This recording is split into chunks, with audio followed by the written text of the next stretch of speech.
趙醫師啊，而家咧香港啲天氣咧越嚟越污濁啊，啲小朋友咧細細個咧就已經有鼻敏感啊，朝頭早夜晚咧成日都流鼻水啊、鼻塞啊，好麻煩咁樣。我想問呢方面咧係點樣醫治嘅咧？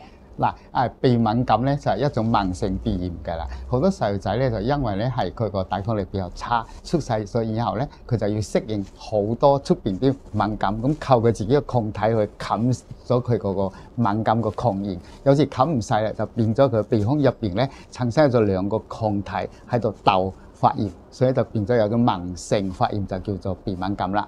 咁啲細路仔嘅時候就會喊啊，或者會流鼻水啊，朝頭早起身不斷打乞嗤啊，都幾麻煩下㗎。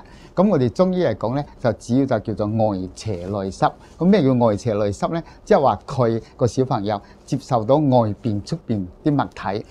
咁引起佢身體入邊呢個抵抗力差咗，所以就叫做外邪內濕。咁我多數喺調理小朋友嗰個鼻敏感嘅時候咧，我運用翻咧現代有經驗個處方咧，就叫做敏感煎。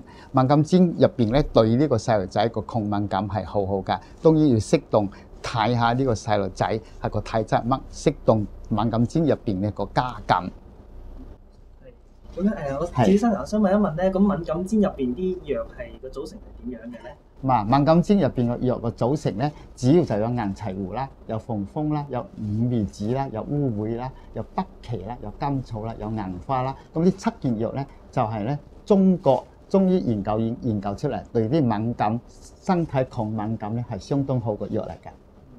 係咁樣好似銀柴胡咁樣個作用係有啲咩作用？嗱，中醫個用藥咧就唔係話睇單獨一件藥，睇一個組合。一個組合即係話一個藥劑嚇，一個藥劑入邊啲藥俾埋一齊，佢分量唔同，佢產生嘅功效都唔同。所以中醫咧就唔同西醫一樣嘅，係話有呢個病就俾呢啲藥醫，唔係嘅。只要就咧有時症用時方，呢個有時症用時方咧，即係睇下呢個人嚇佢個病係點樣。而家出現咩情形，咁對個身體點樣適當嘅調理？有時咧唔係去醫呢個病，係調理個身體，大道佢都會促進呢個病好返。